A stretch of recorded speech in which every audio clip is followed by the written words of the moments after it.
Ladies and gentlemen, welcome. The session right after lunch. My goodness, everybody wants to do a siesta. You're not going to do a siesta. We're going to talk about children and youth and the amazing things young people do around the world to make peace blossom and to sustain peace. My name is Sandra Malone. I work at Search for Common Ground. It's my big privilege and honor and joy to moderate this 1-hour session. I have understood we must be like a Swiss clock because, as you know, it's one session after the other to pack all the good stuff in. So I will make sure that we close our question and answer session in good time to have exited by what time? 14:30 military time, I guess, is what it is. You are, I hope, aware that you are here at the Sustaining Peace through young people's leadership and meaningful participation dialogue. We have a really stellar panel today of people who are steeped in very hands-on, field-oriented experience about the extraordinary times in which we live, where young people to whom we used to refer only as, oh, don't listen to them, okay, but they're the future, and just be quiet now, and you're a problem because you participate in violence, and what are we going to do with you?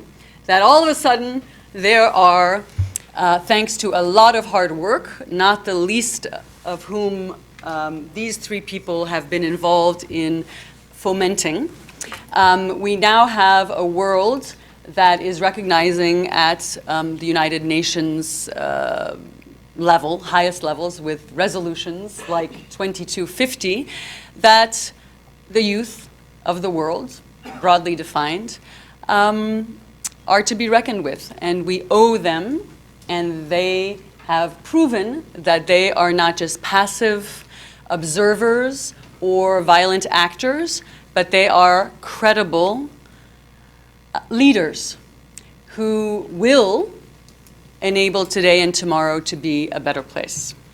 On that note of hope and truth, I will tell you that I will introduce you to our panelists one by one, so you know more about who's speaking to you at that time. But I'd like to start us with a video, a 2-minute and 13-second video of someone most of us in this room actually know or know of.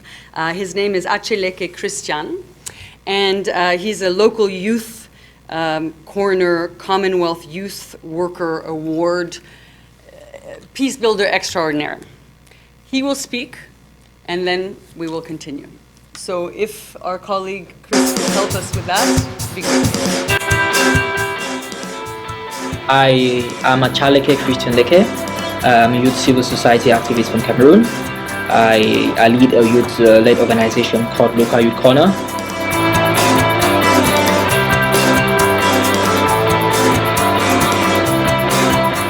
Young people are being victimized because they are being radicalized. The social challenges which we all face is what these violent extremists are using. For example, protection. I grew up in a community where things had gone mad to an extent where to actually feel free to actually go out to the bar, you need to belong to a group of people. And I faced some of these challenges where I felt insecure. And for me to be secure, I had to belong.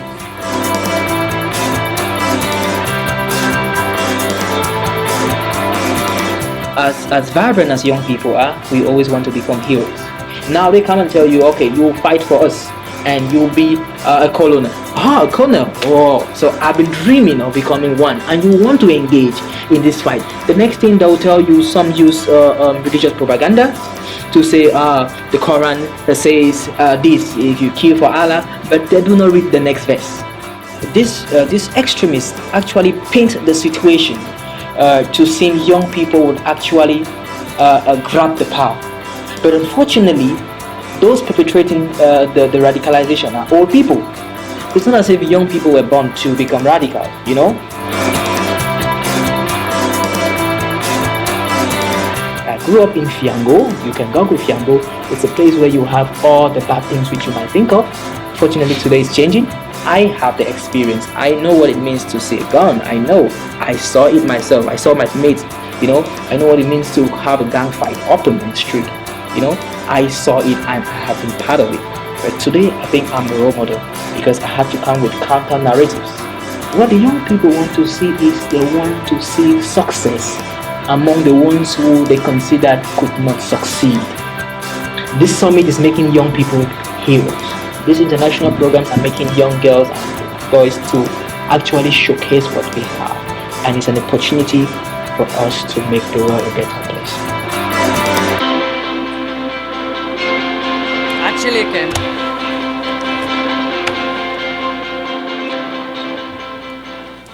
So, bad news is Acheleke was supposed to be here with us sitting on this panel, and with visa and travel issues, he's actually on the airplane right now.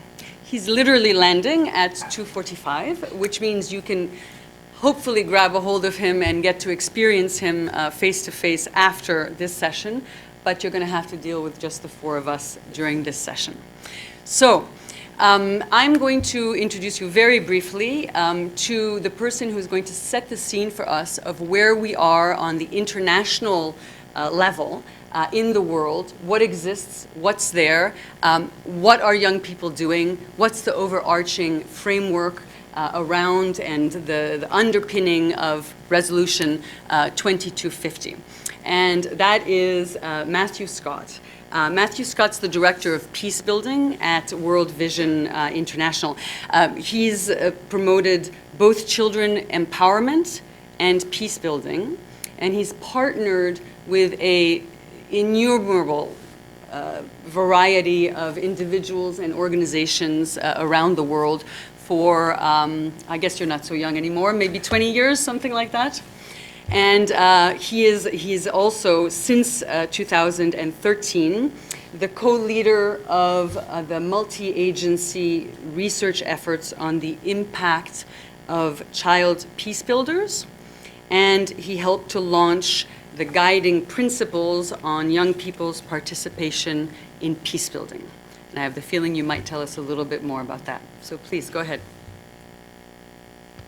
Thanks, Sandra. I wanted to tell a story of when I started this work in peace building 20 years ago. Somebody gave me a picture of Mayerly Sanchez. At the time, she was 17 years old. She was a Colombian young person that was participating in a program that World Vision was supporting. And Mayerly had the courage to organize children in her community to say enough to violence, enough to the fighting that targets children in our community in Colombia. And I had the privilege of then meeting her several years later at the General Assembly Special Session on Children in 2003 and meet someone who had become my hero. And I can say there are Achelekes, there are Mayerlis, there are Malalas, there are thousands upon thousands of young peace builders, courageous like Acheleke, like Mayerly, like many others, who have really taught us, I would say, what youth peace building is all about. Let me tell you the story of how this Resolution 2250 started to come about. Several years ago, the working group on children, youth, and peace building started to form, led by a good colleague, Saji Prelis from Search for Common Ground, and is now co-chaired by Saji, as well as the United Network of Young Peace Builders, which is a Dutch-based youth peace building coalition, and the UN Peace Building Support Office. So it's a multi-sectoral group of organizations of youth, those supporting youth, both on the civil society and multilateral side of things. That working group started to come together to say, what we really need are some guiding principles on how young people can participate in peace building. And there are copies, by the way, of all of these documents up here you can learn more about. The guiding principles were the result of about a year and a half of consultation with hundreds of organizations. I think it ended up being about 13 major drafts of those guiding principles. That then led to a feeling among young peace builders that what we actually need is a Security Council resolution. And I'm ashamed to admit I was among the many kind of UN experts who said it'll never happen. We said that too. Security Council, I'm ashamed to say, but and many of my colleagues said Security Council has no interest in thematic resolutions. And those that might be relevant, like Resolution 1325 on women, peace and security, is already enough of a headache to maintain momentum and accountability and progress. So forget it. It's never going to happen. Nevertheless, I'm happy to say that I was proven radically and drastically and emphatically wrong. In December of last year, 10th of December, I sat in the Security Council with several of you, and we couldn't believe what was happening, which was the Security Council unanimously voted for Resolution 2250, affirming that young people have a role to play in building peace, for the first time recognizing their work. And it was a dream come true for young peace builders who have been saying to us, young men, young women, all along the way, we have something to say, we're organized, we've got our policy asks put together, we're taking risks in our context. The problem is no one recognizes our work. Now finally their wish has been granted, their work is recognized. Resolution 2250 didn't happen in a vacuum. Several months before that, there was a meeting in Amman hosted by the Jordanian government. That was the first time that young peace builders and organizations who support them were able to gather together. About 150 young people from all over the world, honed down from 10,000, almost 11,000 applications to be at that conference. And they wrote the Amman Youth Declaration, which is also available up here. That was really the bedrock of content that undergirded negotiations in the Security Council around the resolution. So the resolution didn't come out of nowhere. It built on the foundation of what young people themselves had said we need in youth, peace, and security. And we'll be able to unpack some of those major policy asks as the panel proceeds. Finally, the last sort of piece in the puzzle is a practice note. What donors have been asking for all along is, well, tell us what this thing is, youth peace building. We don't really understand this. Break it down, put some categories and labels around it. So that's what this document is, produced by the same group that came up with the guiding principles. Again, a mix of NGOs, UN agencies, coming together to say, what does the work of youth peace building look like just in the culture and media channel, or in the religious space, or in sports for peace? So, highly recommend this. And this is meant to build on the momentum that we have from 2250. So what's next? We have a resolution. We have an incredible development of policy. And as you can see from this diagram, we've got 2250, we've got the practice note. So now we finally have policy frameworks that help us understand what youth peace building looks like and what it needs to succeed. We also have now a working group at a global level, internationally, young people who are building peace and organizations who support them together going in one direction to advance 2250 and all of the substance in these guiding documents and recommendations. The programming continues. Young peace builders are doing innovative, creative work all around the world. In World Vision, we see these programs and Search for Common Ground, and many of the partners in the room here can talk about the work that you've seen in the field with young peace builders. It's creative, it's courageous, it's strategic. And yet, what it lacks for impact, again, young peace builders tell us, is more recognition. Finally, we have policy frameworks, but it needs to be echoed by actual recognition, by acknowledging that those young peace builders exist. The other thing that they say over and over again is we need funding to scale up our efforts. What we have in some ways is in the youth peace building sector 1,000 points of light, none of which add up to enough of a spotlight to really change, to move the needle of peace in contexts. And so there's an opportunity now with all of these policy frameworks in place and finally global networks that are coherently representing the voice of young peace builders to now invest. Now is the time to deepen the practice of youth peace building, to build on these guiding documents and the policy clarity that we now have.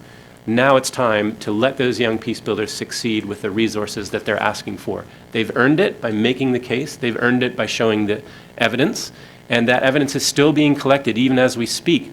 The resolution itself calls for a global progress report due back to the Security Council at some point in the next couple of years. And there's already a working group being pulled together to help that progress report come about.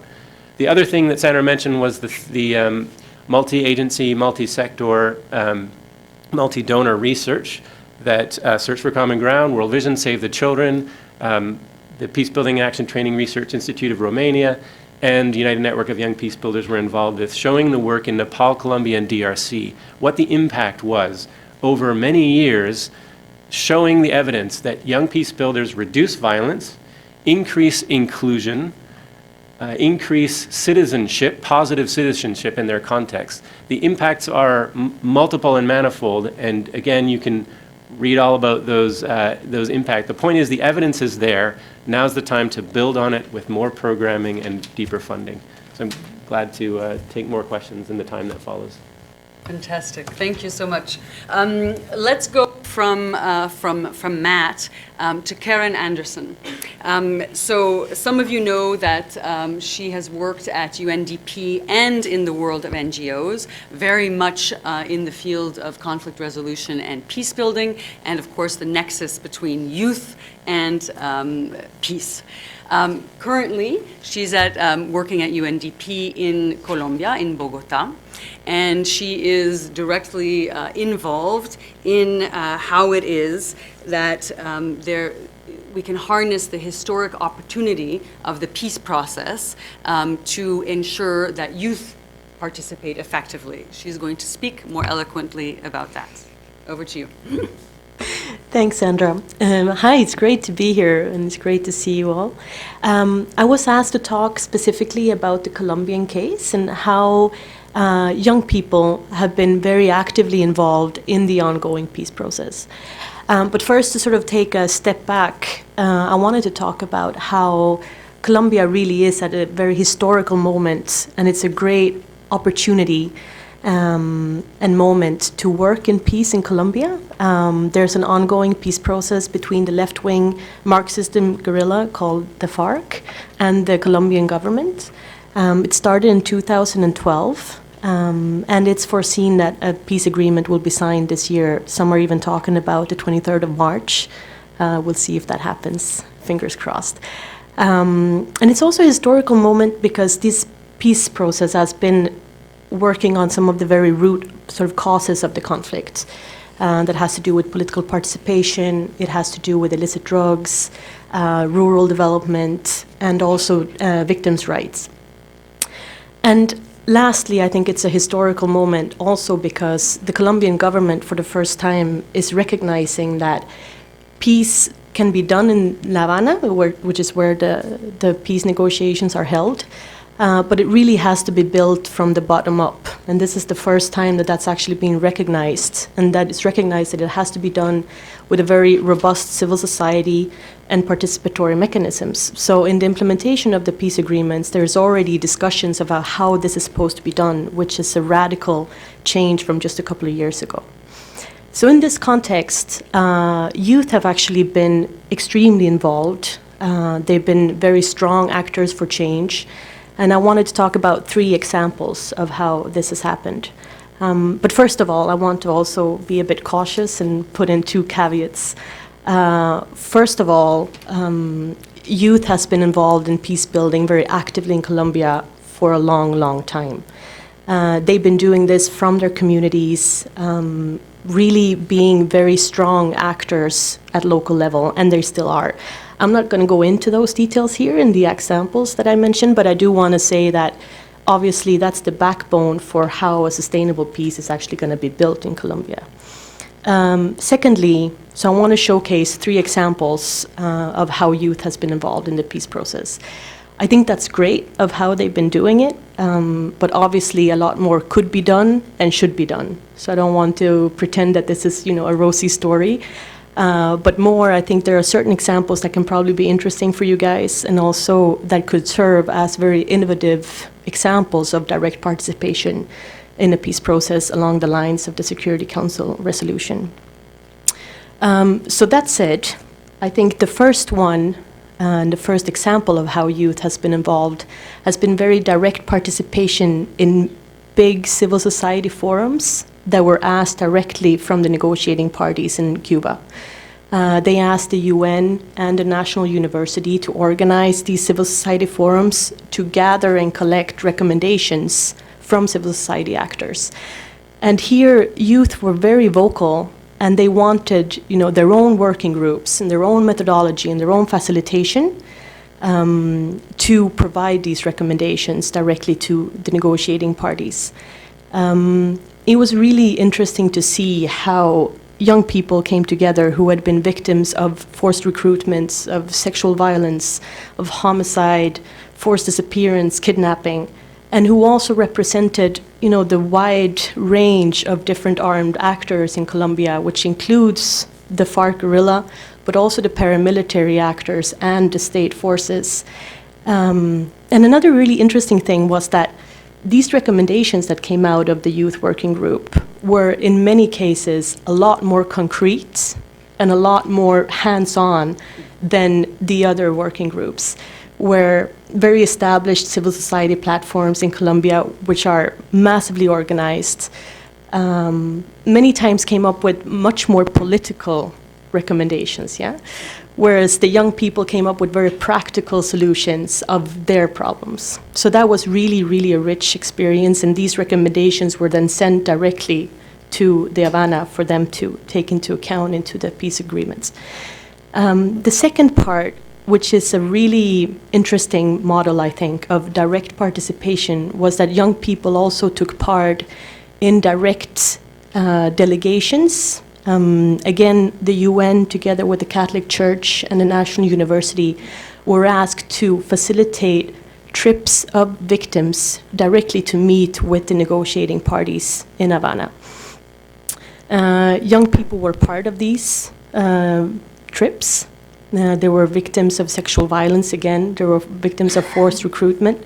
And actually, the woman that you see on the picture, her name is Francia Marquez. She was one of the young people who traveled. She's an Afro-Colombian woman. She came to talk about how her community had been also mistreated in a conflict, and she's a direct victim. And this photo is part of a symbolic act where the victims actually handed over yellow roses, urging the negotiating parties not to walk away until a peace agreement is signed, but a peace agreement that had the victims very much at heart. As far as I know, I think this is the first time that victims of the conflict actually met directly with the negotiating parties, which in many cases also included victims meeting directly with their perpetrators, which obviously is a very sensitive thing. But it was an extremely emotional and powerful mechanism of direct participation. And it really also served to put at the heart of the agenda victims' rights, and also at the heart of the agenda in the country, and put sort of a human face on these sometimes very technical negotiations between two parties. So I think that was a very innovative and interesting example of direct participation. The third example is that in Colombia, as some of you may know, there's a very polarized context and situation around the peace process. It's been used by different also political parties to put their own sort of mark on the discussion. And young people you can see that there are also people that hope, and they see this as an opportunity for change.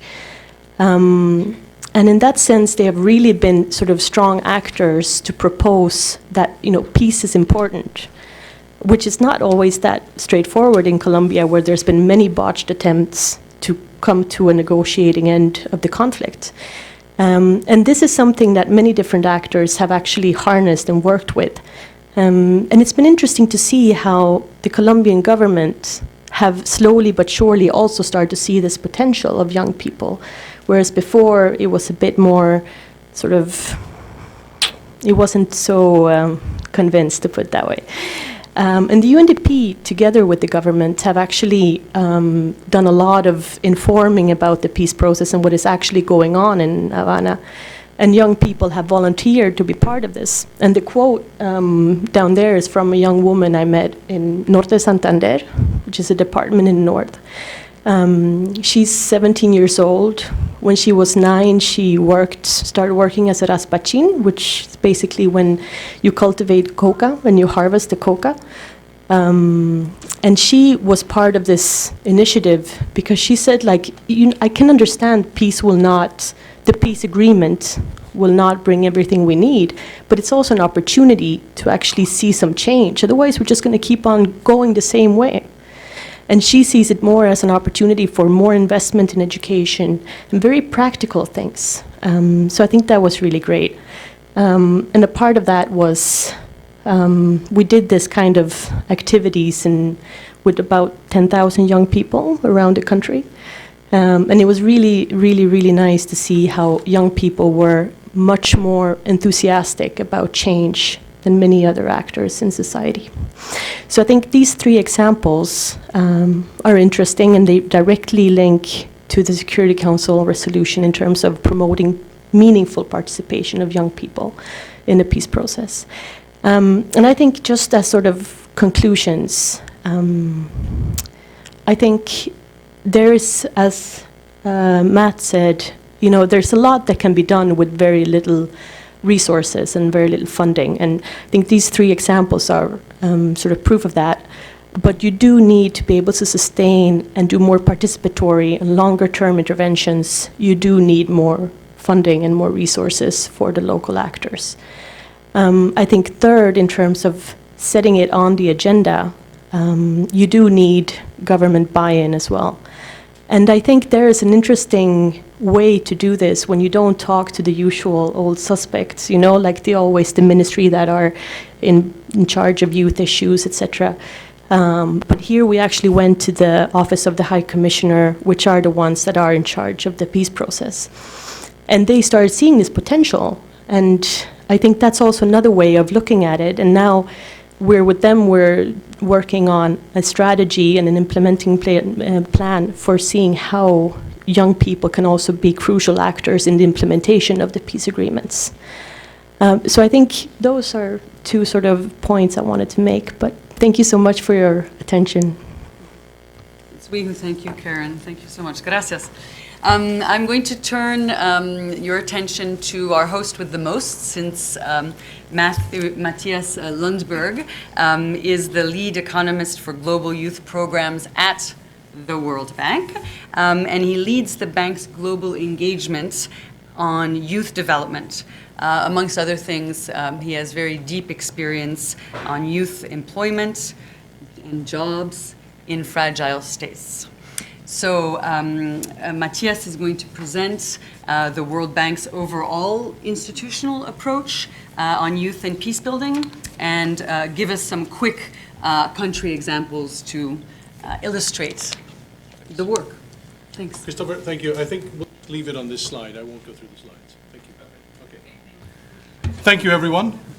It's nice to see some familiar old friends in the audience, and some people who I haven't met, and I hope we can begin. I hope we can think of this as the beginning of a conversation, because we have an opportunity right now at the moment that we haven't had before. Now, I have the quote up here from Ellen Sirleaf about employment being synonymous to peace, because that's driven what the World Bank has done in peace building over the years. We've been, as an institution, a little reluctant to get involved in politics directly, and we think as an institution also that we have certain instruments. There are certain things we're good at and certain things we're not so good at.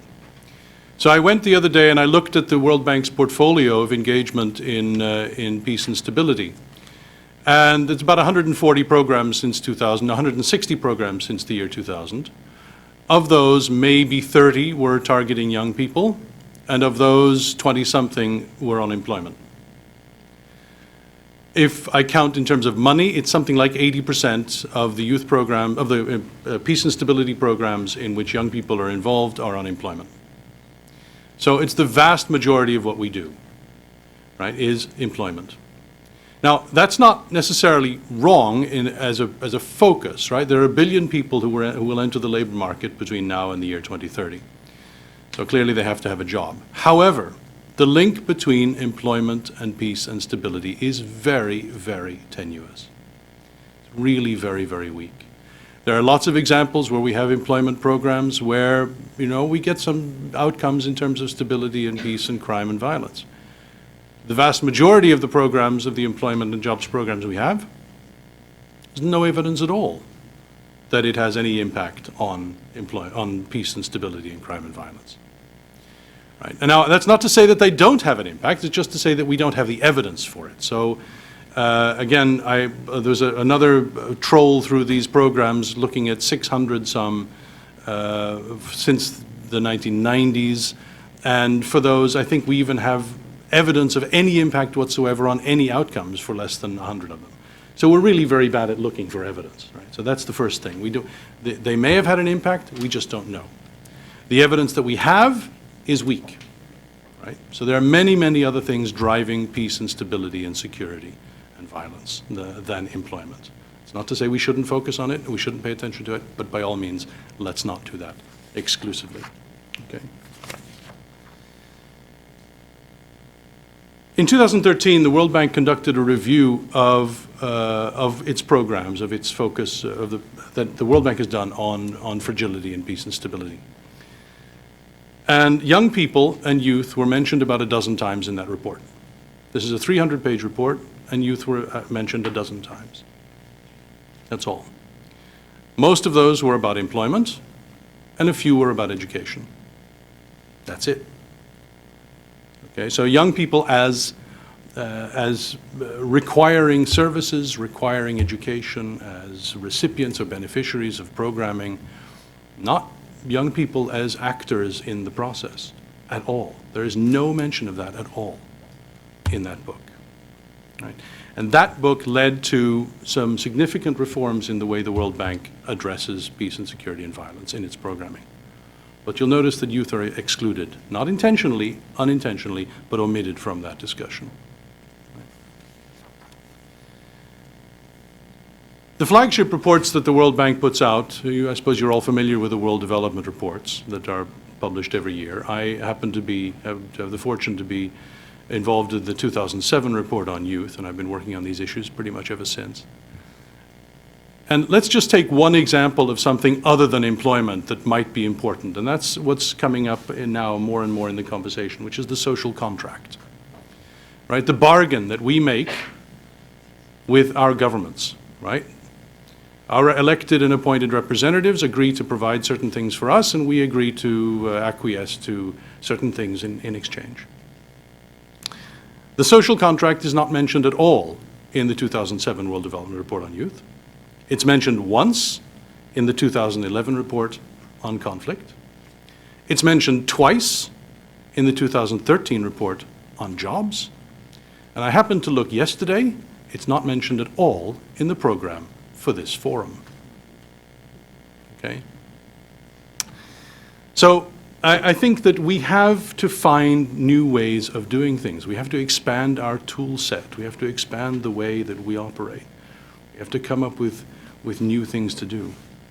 Now, I don't want to shy away from also the point that was mentioned by Matt, that young people really predominate as the perpetrators of violence, and they predominate as the victims of violence. Right? Young men particularly. Right? Young people, young men predominate in violence. But don't forget that in violence, even in the worst wars, even in the most horrific things that I've ever seen, that I've been involved in, it's only a small minority of young people and even young men in a society that actually actively engage in conflict. It's only a very small minority. Most people are either passive, trying to get on with their lives, or actively engaged in peace building. Right? That's what most young people do. That's what most young people want. They're not just nihilistic. This may be second nature to you.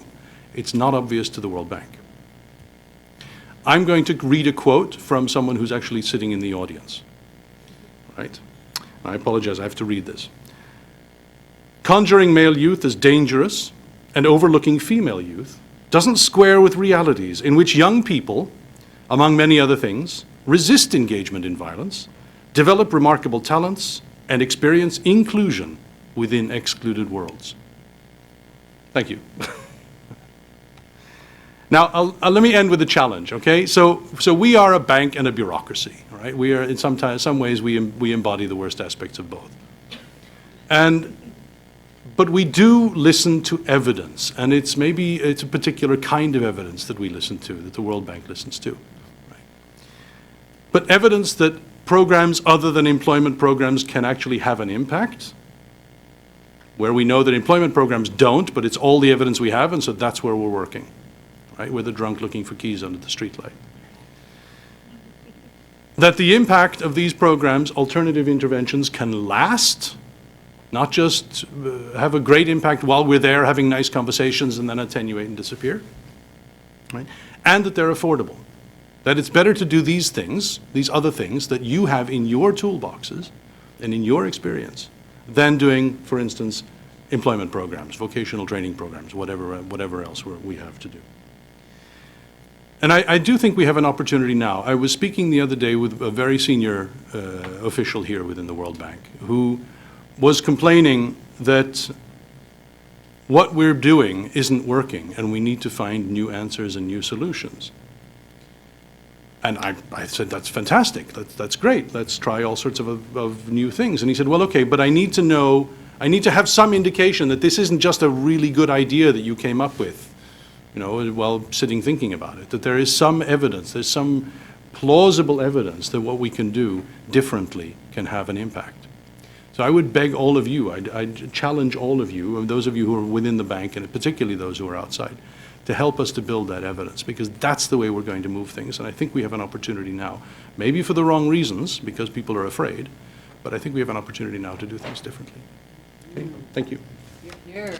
Thank you. Let's open up to a discussion. There's just immense, I love who I'm seeing in this room, so it's great. What we're going to do is just take some questions. Of course, we ask that you introduce yourself, your institutional affiliation, and that you make your question or your challenge very short, because we have little time and lots to talk about. We're talking about changing the world here and challenging the status quo and showing evidence. So let me see a little bit where there's some hands, please. Okay. So you are standing in front of the mic. Take the power. Go ahead, please. Hi, my name is Meskrom Georgis. I'm an Ethiopian national. I've been in the U.S. for 10 years. I go to the School of Public Policy at George Mason, and I also work part-time for a nonprofit, Global Women Peace Foundation, who's also in the D.C. area. So I have two questions and a challenge. The first question is, I attended one panel about why the youth are so directed easily, especially in these fragile nations, to join, for example, terrorism organizations. And a very compelling point was made by a country director yesterday that Boko Haram promises a $500 stipend, a motorbike, and a promise to go to heaven. Why should a person who is not able to eat at least once or twice a day, even though we want to be practical, be forced to think about theory when they have these practical solutions that are being provided by these organizations? So what are the counter solutions that we use to incentivize the youth? It can be, for example, as we've seen the Cameroonian guy, it can be one young person can recruit others, and maybe these organizations can give incentives for that recruiter, because young people, especially African young people, are mostly inspired by their peers instead of outside nonprofits or INGOs. I'm sorry for being politically incorrect, but mostly they're very distrusting and they see ulterior motives into these aid programs. So using the insiders to influence the other local field would be, I think, very successful. And the second thing is, I also attended another panel yesterday with Clara Rojas, who's the parliament member from Colombia, and she gave us very scary statistics on the young women that are being faced to undergo childhood marriage, and the pregnancy rate, who is leading the country into a very scary situation, because these young girls are having kids at a very young age. They're babies themselves, trying to raise other babies, and that's the next generation who's coming after these girls. And are these young girls being given opportunities to be involved in the peace building process? Because these young girls are raising these future generations. So are there any methods? And that's it. Thank you. Thank you, Ms. Kerem, very much. Let me just take one more. Let me take Cecile. Go ahead, please, and then I'll come back. Thank you, Craig. Thank you. I'm Cécile Mazzacurati with the Peace Building Support Office and also the co-chair of the Working Group on Youth and Peace Building. And thank you for your great presentations. A question to all of you. So what we're trying to do with the Working Group on Youth and Peace Building, as Matt said, is to have a platform where the UN, international NGOs, youth-led organizations and other partners come together. And it's really hard for us from the UN to put in place participatory mechanisms that are representative of the diversity of young people, but we're really trying to put in place what we're preaching, which is direct young people's participation. And we run the risk very often of being very tokenistic and limited. I'm just wondering how, from your different organizations' point of view, how you're tackling this challenge, if you could talk about that. Thanks.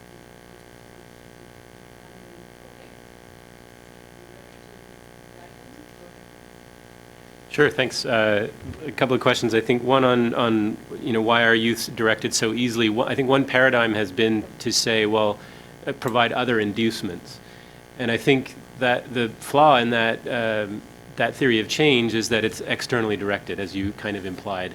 What the field of youth peacebuilding has shown is that when we give young people space, and the programs that World Vision Search and many other organizations support are not directive in that way. They create open space for youth to create the platforms that they want, that define security in their terms, rather than being defined externally. I think that's the key, is to support movements that are not creating security in our definition, but that are creating security in the definition of how youth want to frame it.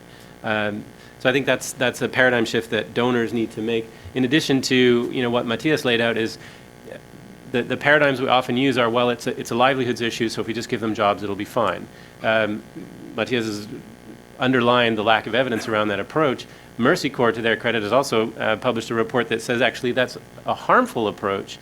You might think livelihoods is sort of neutral, well, at least it gives them jobs, it may not solve peace. But in some cases, if that's your only solution, a livelihoods program in a fragile context, you can actually make things worse.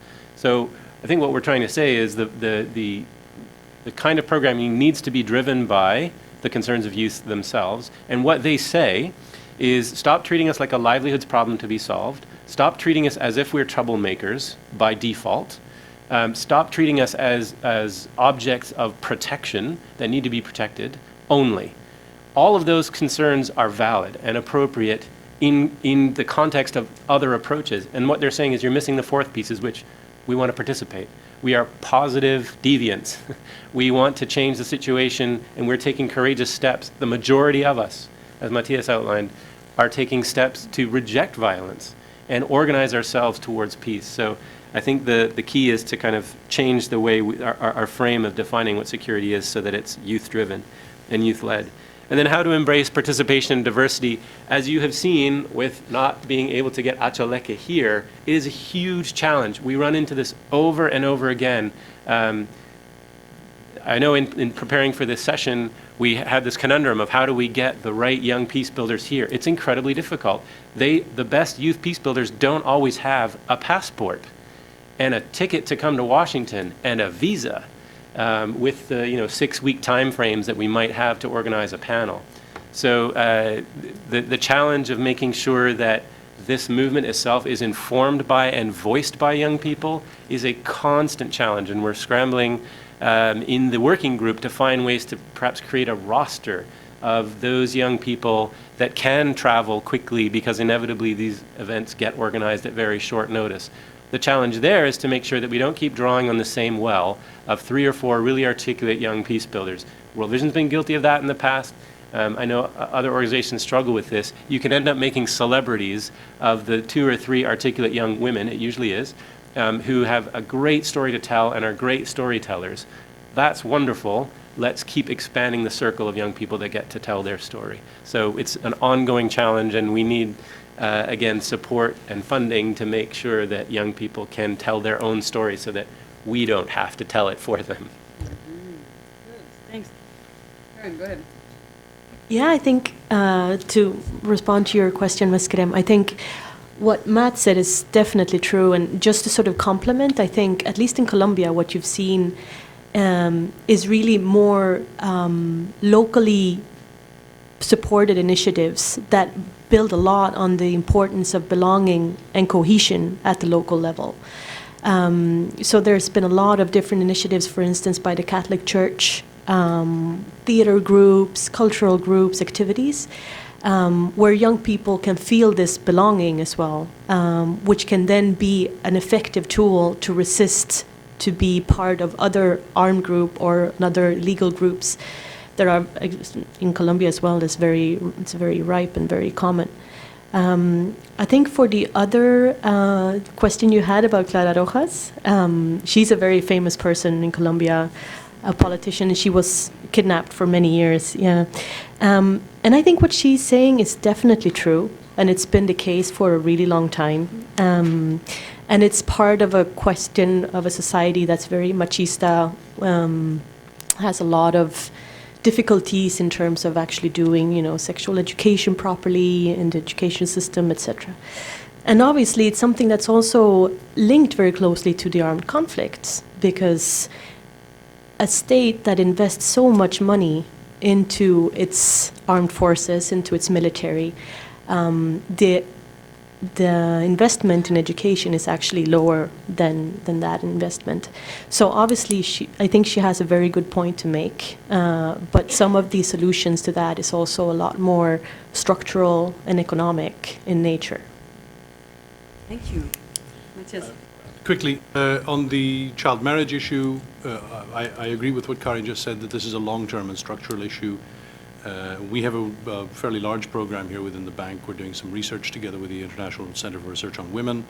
A book that project has just issued a report that I'd be happy to share with you, so we can talk about that later. On the other two questions, why are young people so easily swayed, and the diversity of young people, can I put those two together in a slightly different context, which is to ask about which youth? And Matt alluded to that a little bit, right? Who are the ones we talk to normally? Right? Who are the ones, so what are the constraints, what are the problems facing the particular group of young people with whom you want to interact? Right? Who are the ones who get interviewed? Who are the ones who come to Washington? Who are the ones who get places on training programs, or get scholarships to university, or even are able to finish high school? Which are those? Right? Who are the ones who are excluded? And from what are they excluded? And how can those people be engaged and brought into the dialogue? I think this is really fundamental. We have, I think, a habit of, and I'm certainly guilty of it as well, of running focus groups with the children of the nomenclatura, and then I think I've had a really good, serious exposure to the concerns of young people in Dakar, right? Not even in Dakar have I done that, okay? So it's much less the rest of Senegal, right? Or even in some of the war zones where I've been working. So I think that understanding how we can really reach the young people whose lives are most affected and most constrained, and who are really suffering the most, I think is essential. And because people respond to different incentives. I don't know if young people are more easily swayed than others. Maybe they are, but let's figure out why. What are they responding to? I think that the way you framed the question is exactly right. Let's not exhort, let's not say should, and make it be moralistic about it, but let's address practically the concerns that they face. Okay, we're so pressed for time and we have so much energy going on here. There are a lot of hands going up. I'm going to have to make an executive decision here. I saw 3 people first, and I'm going to go with that. And you're going to be really short and really to the point. And it's Mademoiselle, Craig, and of course, the sighted man.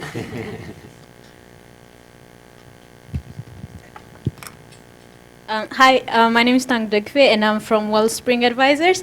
But my question will focus on my experience with another company. So I work with this organization that supports youth-serving organizations, not necessarily with peace building, but with innovation and employment. But the fellows or the people that we support youth that are educated or schooled. So even though their focus is to, serve a large audience, a large population of youth, they cannot do that because, especially if you go to Africa, only a small percentage of youth are educated. So your program is targeting that maybe 1-2% of the schooled people. In peace building, and I'm sure you'll be able to give from your own organization's experience, do you focus on those schooled youth, or do you focus on the whole large of youth, and how do you do that? If there is any example you can give, that would be great. Thank you. Craig. So Craig Zalzer, Georgetown and PCDN. Thank you for a really good panel, which went on for hours. So 2 questions. One is, can anybody quantify if you invest $1,000 in this type of youth programming, what the return is? So Helen Corban did a book years ago, Amnesty After Atrocity, where she quantified transitional justice, how much is spent on different cases. So do we have anything, $300 on this for youth is better than $300 on that? And then we haven't been talking about intergenerational cooperation. So I do a lot of youth work, I believe in youth, but too often I think we're saying work with the youth and write off the old people. And the question is, like, we have to build the social compact between both groups, and just curious. Thank you. Please.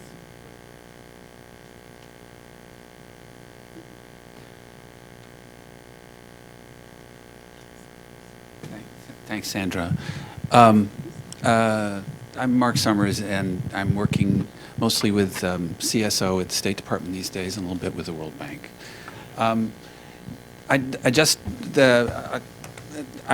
really thinking about what the World Bank director told you, Matthias, about that we need to work harder. What we're doing isn't working. And it makes me think about when I was doing research for the Outcast Majority, when people, including donors, really complained about their own evaluations. And I think, with reference also to what you said about the issue of class, and that when we say we need the youth voice and so forth, if we don't think about what you say, then it's going to be elite male youth dominating almost everything. And that's really divisive. That's not building peace, because they're not popular with most youth.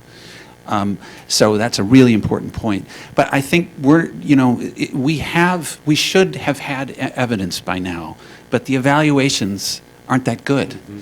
And so I think to get what your director wants is a learning environment, so people can actually say honestly what happened and what didn't happen, because working with poor youth is not easy, and it is not their job to make us look good.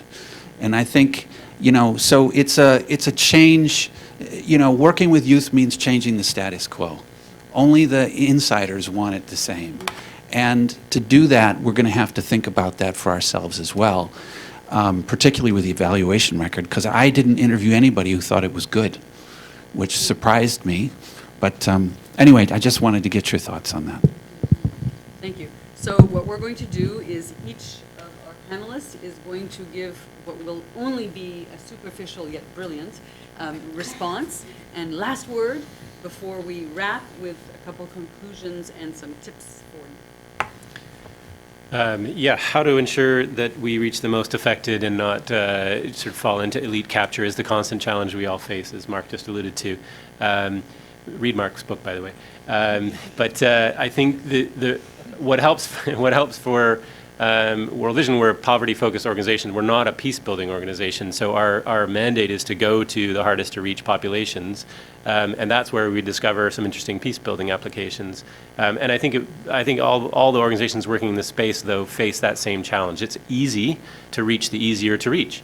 It's much harder, more expensive, more problem-prone, more failure-prone to reach the most vulnerable. I can remember meeting a young peace builder in Mindanao in the Philippines whose parents are fisher people, subsistence fishers, and yet she was doing amazing peace building work in Mindanao, but from very, very modest background. Those are the peace builders that we need to be supporting, but they are harder to find, and we need to hold ourselves accountable to a higher standard and to continue to reach those. In terms of quantifying return on investment, I'm not aware of any that have defined it in quantitatively precise terms, but we need to go there. We need to start asking those questions. We need to be initiating research into that. As far as the social compact, I'll let Matthias respond to that one, because I know he has a good answer. But yeah, I think the issue on elite capture is a constant challenge as two of those questions maintained. I would just say let's keep supporting the ones that we know of, but continue to look for the ones that are laboring away in the shadows. Keep looking for those peace builders that are unrecognized, that haven't yet been celebrated. They're the ones that need support. Yeah, I completely agree. I think one interesting thing, though, to your question is that it's true. You know, sometimes we work with the elite, sometimes we don't. We all have a focus on the most vulnerable, the poorest, etc. But on the flip side, there's also something that is very important, and it alludes a little bit to what Mark was saying. Oh no, sorry, Craig. About intergenerational, but also between youth themselves. You know, so you can see that, for instance, a work that we're doing in Medellin with young people where they are university educated, and they actually go out into their municipalities and work with poorer people and poorer youth that come from a completely different background, but they work together in a participatory way. And this is actually something that then aims more at social cohesion, per se, between people from very different backgrounds. That also is very important. So I think there's one way of targeting poorer people, not educated people, more vulnerable people, but it's also important to bridge those gaps that exist between these different populations. As Matthias was saying as well, you know, there's a huge diversity. We can't just talk about youth as being one synonymous thing. And I think, you know, you have to look at all these different aspects. As far as I know, to quantify investment, I haven't heard of anything either. It would be very interesting to see, definitely. What we've seen is that you can get quite a lot of impact from quite little money, because you can draw on a lot of existing spaces, existing platforms, form very strategic alliances, for instance, with local universities, local youth organizations, etc. But it would be very interesting to start looking at numbers for sure. And yeah, we're not good at evaluations. What can I say? I think there are some examples, though, and some interesting things that should be evaluated, definitely. Sounds like a lot of work around that is going to happen. I'll try to be very quick. Right. So some questions that I've been asked for the past 15 years, I haven't been able to answer. So I'll give it a stab here. So do we invest in the gazelles or the merely self-employed, right? That's one of the questions that we're constantly asked. It's kind of related to do we invest in young people or do we invest in older people? And I think there's a question of not the person. We shouldn't denominate it in terms of people. We should denominate it in terms of, sorry to talk like an economist, the marginal dollar, right, as Matt just said. So where is the marginal dollar best used? Let's not think about people. Let's do this blind, right?